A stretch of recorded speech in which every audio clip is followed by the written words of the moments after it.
तो आज की इस क्लास में हम कोऑर्डिनेट ऑफ 3D को लेकर के चल रहे हैं, जिसमें हमने इससे पहले वाले लेक्चर में आपको बताया था डायरेक्शन कोसाइंस और डायरेक्शन रेशियो से रिलेटेड कुछ क्वेश्चंस।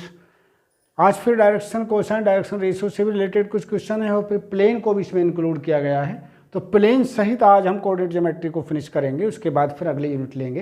देखिए पहला क्वेश्चन को अगर हम देखें ध्यान से, इसमें कहा गया if the coordinate of a point if the coordinate of the point A, B, C, D are 3, 4, 5, 4, 6, 3, -104, 1, 2, 5 respectively, then the projection of CD on AB is।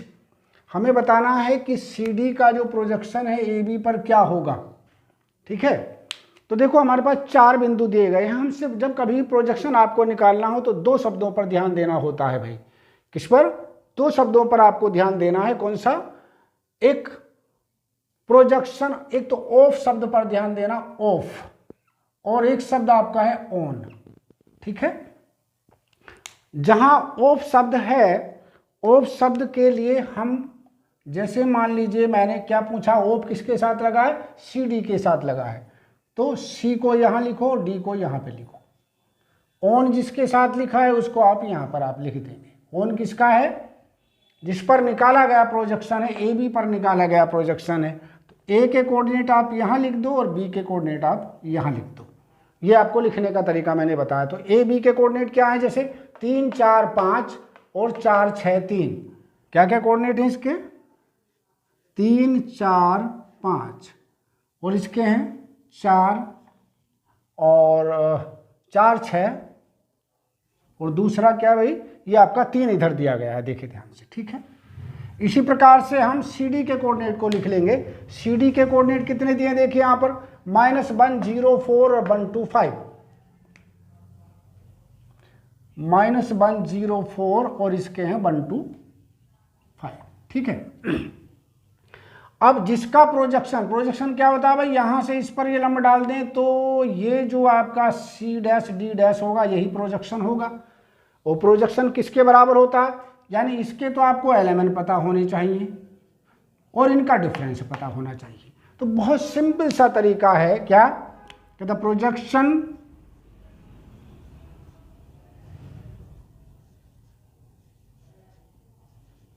Of जिसके साथ लगा है CD, ऑन किसके साथ लगा है? AB के साथ में।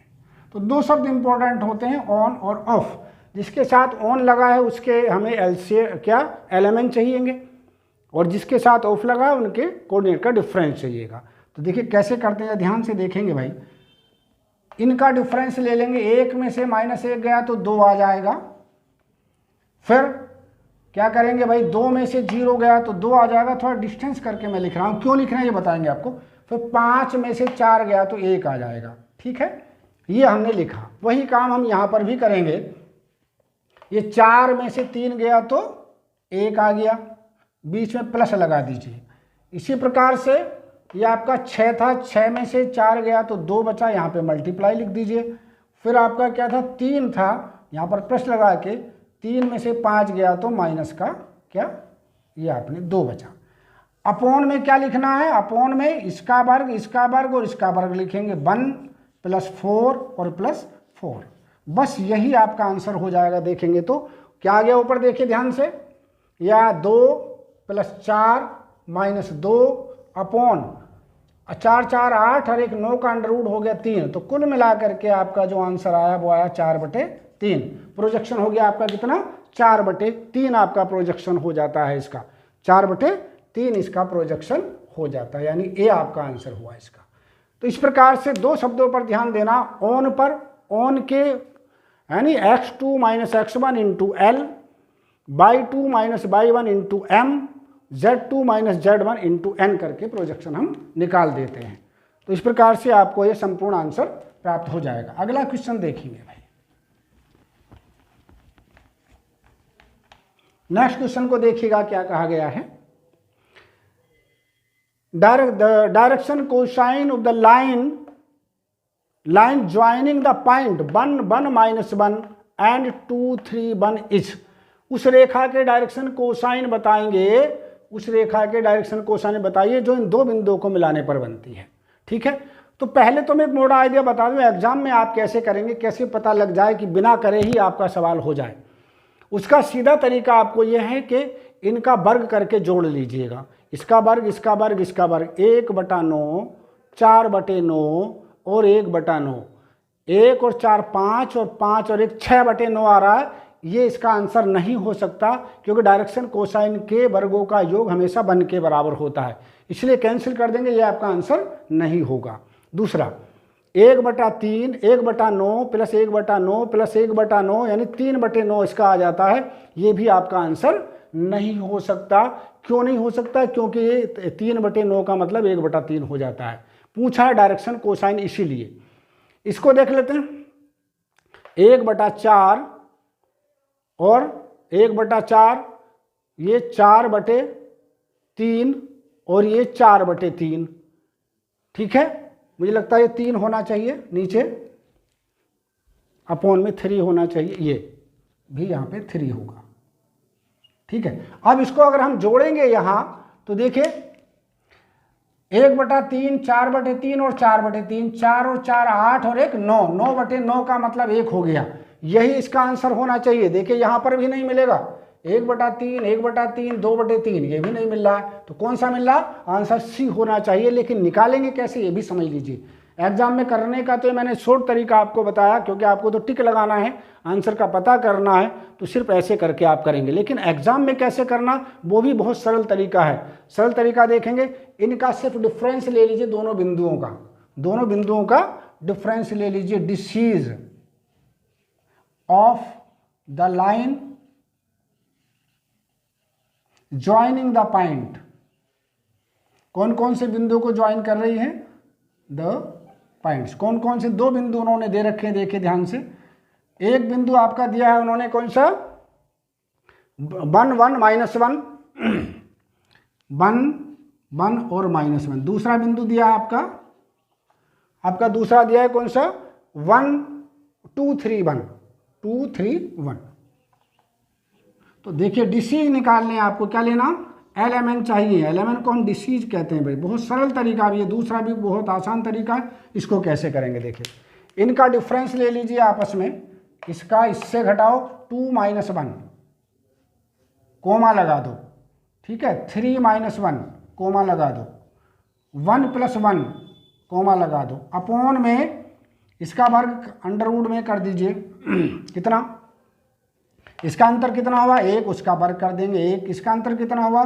2, 2 का अंतर 4, और इसका वर्ग कितना हुआ? 4। ऊपर क्या आ गया हमारे पास? इसका अंडरवुड लेंगे तो कितना आया? 3 आ गया। यहाँ क्या बचेगा? 1/3। यहाँ क्या बचा? 2, 2/3।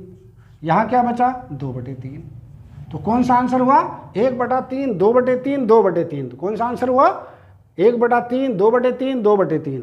तो इस प्रकार से ये आपको आंसर प्राप्त हुआ। देख रहे, तो या तो आप सीधे भी निकाल सकते हैं, और सीधा नहीं निकालना तो वे दोनों बिंदुओं को लिख लीजिए, उनका डिफरेंस लेते चले जाइए। जो ऊपर आ रहा है, जैसे यहाँ 1 आ रहा तो 1 का वर्ग करके जोड़ दी, 1 का वर्ग कर दीजिए। यहाँ 2 दूनी 4 कर दीजिए, यहाँ 2 1 1 2, 2 का कर दीजिए, और फिर आपका आंसर मिल जाता है आपको। ये बहुत सरल तरीका आपको करने का मैंने बताया। नेक्स्ट क्वेश्चन की ओर आ जाए। क्वेश्चन नंबर 3 को आप देखेंगे भाई। क्वेश्चन नंबर 3 में क्या कहा? A line makes angle 30 degree, 45 degree, 60 degree with the positive direction of X axis, Y axis and Z axis respectively. Then DCs, क्या लिखेंगे? डिसीज लिखेंगे यहाँ पे। DCs of the line are. देखिए बड़ा सीधा सा सवाल है भाई, आप जानते हैं, इसको अपना आप भी कर सकते हैं। क्या करना है? डिसीज क्या होते हैं भाई? एल का मान cos alpha, cos beta, cos gamma, यानी कोस 30, कोस 45 और कोस 60 लिख देंगे। सीधा सीधा आपको आंसर मिल जाएगा।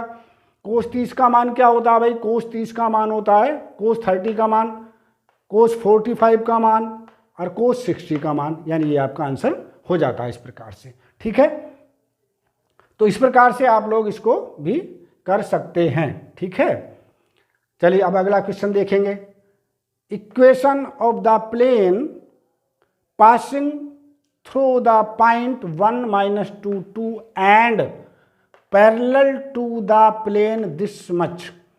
उस प्लेन का समीकरण बताओ, उस प्लेन का समीकरण बताओ जो इन बिंदुओं से पास हो रहा हो और इस दिए हुए प्लेन के समानांतर हो।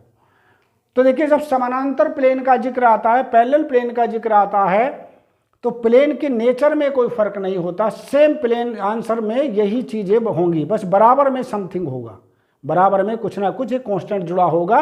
बाकी प्लेन देखिए, आंसर को देखें, 3x minus 4y minus 5z, 3x plus 4y minus 5z, हर जगह ये सब जगह लिखा होगा, देखिए सेम लिखा है, तो फर्क को नहीं पड़ना इस पर कुछ भी, ठीक है, हर जगह यही लिखा होगा।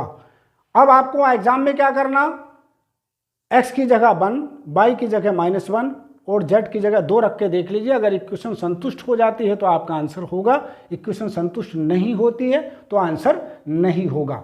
दूसरा तरीका आपको बता दूं मैं क्या करना, x की जगह ये, y की जगह और z की जगह ये रख दीजिए, यहाँ रख दे, देखो यहाँ रखेंगे तो क्या हो गया, x की जगह 1 रखेंगे तो जैसे मैंने कहा ये आपका है, देखिए ध्यान से 3x और क्या प्लस का 4y, प्लस का 4y माइनस का 5z बराबर 0 दिया गया है।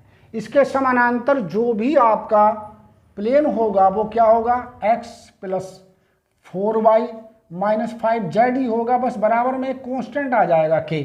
हमें k का मान ज्ञात करना है। ये तो k का मान कैसे ज्ञात करते हैं भाई, k का मान सीधा सीधा ज्ञात करने का तरीका ये है कि x जिस बिंदु से वो पास हो रहा है, कौन से बिंदु से पास हो रहा है भाई, 1 -1 और 2 से पास हो रहा, तो यहाँ s की जगह रख दीजिए 1 यानी 3, यहाँ रख दीजिए -1 यानी 4 और यहाँ पर रख दीजिए कितना, यहाँ पर रख दीजिए आप 2, तो ये हो गया आपका -10 बराबर k, ठीक है। तो k का मान कितना आया भाई, k का मान आ गया आपका -11, बस k का मान यहाँ पर प्लेस कर दीजिए, आंसर आ गया आपका क्या है, 3x plus 4y minus 5z बराबर -11, 11 को इधर ले आइए अगर इधर दिया है तो, 3x plus 4y minus 5z और प्लस 11 बराबर 0 हो जाता है हमारा, कितना हो जाता, ठीक है। तो क्या हो जाएगा, कौन सा आंसर हुआ फिर आपका, ये बी आपका आंसर हुआ, आपका कौन सा आंसर हुआ, बी। तो ये तो तरीका था आपको करने का, बिना किए कैसे आंसर का पता करना है। आप x y z की जगह पर 1 -1 और 2 रख दीजिए, वो 0 बन जाना चाहिए उसका मान, तो वो आंसर है। देखिए यहाँ पे रखिएगा 1, यहाँ पर रखिएगा -1, तो यहाँ और यहाँ रखिएगा आपका 2, तो कितना आया, यहाँ पर आपका आ गया -11 और -1 -12 हो गए भाई, ये 0 नहीं बन रहा। यहाँ रखेंगे तो ये और रखेंगे तो ये -11, 11 में से 11 गए तो 0, इसका मतलब यही आपका आंसर हुआ। बाकी में भी देखें, है ना, यहाँ देखेंगे 3x, ये दो आंसर एक जैसे, ये माइनस का होना चाहिए, ठीक है। यहाँ रखेंगे तो यहाँ भी नहीं 0 बनेगा, यहाँ रखेंगे तो यहाँ भी नहीं 0 बनेगा, ठीक है। तो इस प्रकार से ये इसके आंसर नहीं होंगे, ठीक है। थोड़ा चेंज कर दीजिए, तो ये इसका आंसर आपका हुआ। नेक्स्ट क्वेश्चन को देखेंगे भाई बच्चों। तो प्लेन का क्वेश्चन बहुत आसान होता है, उसको बहुत सावधानी से आप लोग कर लेंगे। यहाँ पर इंपॉर्टेंट क्वेश्चन आप लोगों के लेके आए हम लोग। देखिए 5वां क्वेश्चन क्या है, the angle between the plane 2x plus y plus z plus z equal to 7 plus z equal to 7 and x minus y plus 2z equal to 9 is, इन दोनों प्लेनों के बीच का कोण आपको पता करना है। दो प्लेन दिए गए हैं, कौन कौन से प्लेन दिए गए हैं भाई, x plus 2y plus z, पहला प्लेन है x plus 2y plus z equal to 7। दूसरा प्लेन कौन सा है भाई, x minus y plus 2z, x minus 2y,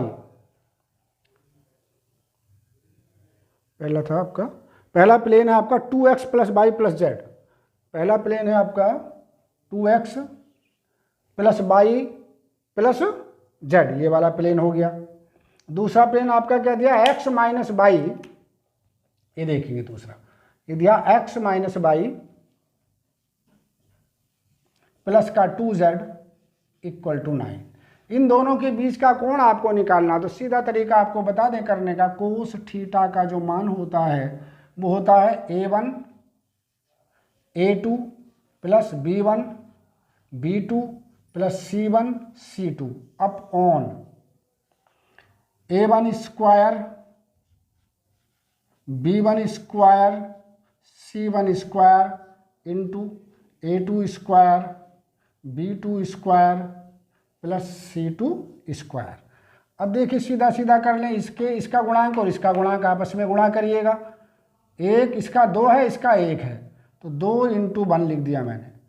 फिर 1 इंटू -1,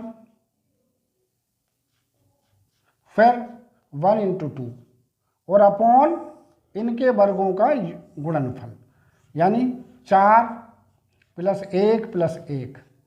इसी प्रकार से 1 प्लस 1 प्लस 4। ठीक है, तो ऊपर देख रहे हैं हम क्या, 2 और 2 4, 4 में से 1 गया तो 3 बचा, और नीचे आ गया 6, तो कुल मिलाकर के आपके आ गया 1/2। कोस थीटा का मान 1/2 आ गया, इसलिए कोस थीटा बराबर 1/2 हुआ। 1/2 कब होता है भाई, तो जबकि थीटा का मान 60 डिग्री हो जाए हमारा, कितना 60 डिग्री आपका ये आंसर हो जाता है भाई बच्चों। ठीक है, तो इस टाइप से आपको कोई भी प्लेन आ जाए, प्लेन का पेयर आ जाए, उनके बीच का कोण निकालना, तो सिर्फ इसी फार्मूले को आपको याद रखना है। ठीक है, नेक्स्ट क्वेश्चन को देखिए भाई। क्वेश्चन नंबर 6 देख लीजिए, क्या कहा 6 क्वेश्चन में, the plane ax plus by equal to 0 rotated through an angle alpha with its line of intersection with the plane z equal to 0, then the equation of the new plane is। एक plane दिया गया है भाई, कौन सा plane दिया उन्होंने, ये दिया है ax प्लस by बराबर 0। ये आपका एक प्लेन दे रखा है, ये इस लाइन के अबाउट रोटेट कर रहा है z बराबर 0 के अबाउट। तो नया प्लेन हम ले लेंगे, नया प्लेन पूछा क्या होगा, न्यू प्लेन। क्या करते हैं न्यू प्लेन निकालने के लिए, ax प्लस by, और जो प्लेन दिया गया था इसे लैम्डा टाइम जोड़ देते हैं, लैम्डा z बराबर 0। ये नंबर 3। बस आपका प्रयास है यहाँ किसी भी तरह से लैम्डा की वैल्यू को फाइंड आउट करना। इनके बीच का जो कोण है, इसके पहले और थर्ड के बीच में जो एंगल दिया गया है वो अल्फा दिया गया है। तो अल्फा का मान हमने अभी बताया, कोस अल्फा बराबर क्या होता है भाई, इसका गुणांक इंटू इसका गुणांक यानी a स्क्वायर, प्लस इसका गुणांक इंटू इसका गुणांक यानी b स्क्वायर, प्लस यहाँ z का गुणांक 0 है, यहाँ लैम्डा है तो 0 हो जाएगा, उसको हम छोड़ देंगे यहाँ, अपॉन अंडर रूट में इसका वर्ग प्लस इसका वर्ग यानी a square plus b square into इसका वर्ग प्लस इसका वर्ग प्लस इसका वर्ग, अर्थात a square plus B square plus lambda square.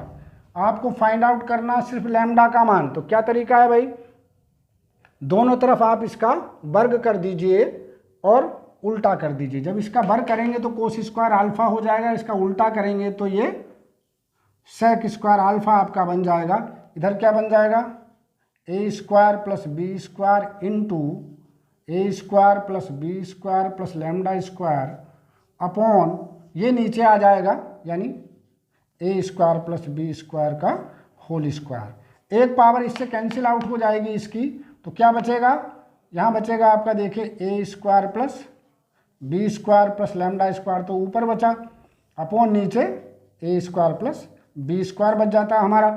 तो क्या भाई बच्चों ध्यान से अगर देखें इसके बटों में इसको करिए तो ये आ गया 1 plus lambda square upon a square plus B square. इस प्रकार से हमारा ये हुआ। इस 1 को उठा के इधर ले आइएगा, जब 1 को इधर लाएंगे तो ये बना हमारा sec square alpha minus 1 equal to lambda square upon a square plus B square. इसका मान आप जानते हैं टेन अल्फा होता है, टेन स्क्वायर अल्फा हो जाता है इसका मान। तो ये बना आपका इस प्रकार से लैम्डा बराबर under root A square plus B square into tan alpha. Plus minus भी ले सकते हैं अगर आंसर में प्लस माइनस दिया गया है तो। बस इसका मान उठा के यहाँ रख देंगे तो क्या प्लेन बन जाएगा आपका A X plus B Y plus minus, plus भी ले लीजिए या माइनस जैसा आंसर में दिया गया हो, प्लस क्या A square Z into under root A square plus B square tan alpha.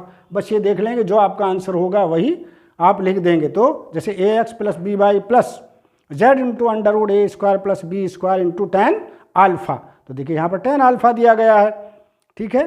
यहाँ माइनस दिया, ये आंसर नहीं है, यहाँ ये भी आंसर नहीं है, चूंकि यहाँ पर कोस दे दिया, यहाँ पर कोसेक दे दिया, तो कौन सा आंसर हुआ, ए ही आपका आंसर हो जाता है। कौन सा आंसर हुआ, ये वाला, चूंकि इसमें आप लैम्डा का मान रख दें तो ये आपका आंसर आपको प्राप्त हो गया। चलिए एक लास्ट क्वेश्चन और है, इसको भी देख लेते हैं। 7वां सवाल देखिएगा। क्वेश्चन नंबर 7 में क्या कहा गया देखेंगे। हाँ देखिए, the reflection of the point alpha beta gamma on the x y plane is. देखो भाई ये तो मौखिक सवाल है, एक्स वाई प्लेन पर, किस पर, the reflection of the point alpha beta gamma on the x y plane.